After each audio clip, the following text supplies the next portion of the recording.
Welcome back. You're watching Business Lunch. A quick look at the market. And yes, market has lost some ground in the last few minutes of trade. In fact, Nifty 50 and as well as Sensex both are on the flat line with a positive bias. Even Bank Nifty as well as mid caps have lost some ground. A major, kind of a thrust coming in some of the counters like the metals as well as consumers, which have seen some bit of sell-off, therefore the fall.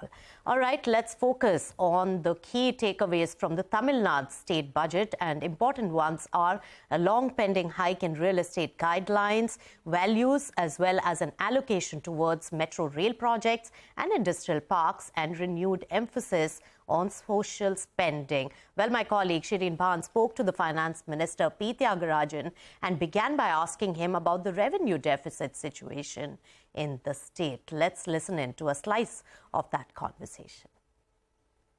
I must admit that the 62,000 we inherited was the depth of the COVID crisis, so it was probably an exceptional year. But I must also state that for every year after the first incarceration of the former Chief Minister, Ms. Jayalalitha, for every year from 2014 till 2020, that is 1920, the government of Tamil Nadu had been having ever increasing revenue deficits. So there was a clear slippage of revenues from what used to be 9 to 10% of the GSDP down all the way to about 6% before the crisis, and then down to 5% after the crisis. We have rectified that some part of the way. We have brought it up to about 6.15% or so, and we still have a long way to go, as I've said in the budget speech. There's still a lot of revenue improvement that needs to happen.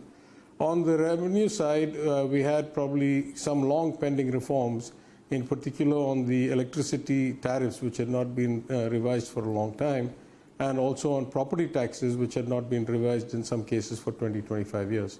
So under the leadership of our Chief Minister, we were able to augment the revenues, not directly to the state, but to the electricity board and to the local bodies, which in turn help them provide better services to the consumers and effectively reduce some of our make-whole, kind of loss provisions by a few thousand crores. But the greatest probably improvement was that we have started to put controls, systemic checks and balances, improved audit, electronic monitoring. For example, many of our public sector enterprises had not been audited or not submitted accounts for many years. We have now put in an electronic platform where they have to submit the accounts immediately to the state, and we have strengthened the Bureau of Public Enterprises that looks into that. In terms of investments, every state announcing, Karnataka announcing an investment from Foxconn, Telangana announcing similar sort of MOUs being inked, and so on and so forth. What is the outlook for Tamil Nadu in terms of investments? Where do you hope to draw investments in from? Yeah, I would say Tamil Nadu is already one of the most industrialized states, and particularly in the MSME sector and in the percentage of people or the number of people employed in manufacturing, Tamil Nadu is far ahead of most states.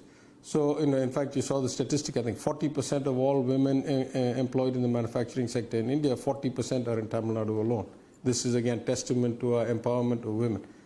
I think the potential is limitless. I was just at the conclave in Delhi where I agreed with the former Niti Aayog chairman, Mr. Amitabh Kant, that this is India's moment, right? The global macro picture, both politically and economically, is such that India is kind of the cynosure of all eyes. People want to divest from China. The scale, both economically and demographically, of India is so high they cannot think anywhere else. It's going to be a big market, it's a reasonable market, and it has a huge talent pool. So India is a place that everybody wants to be. Now the question is, are we making it conducive for them?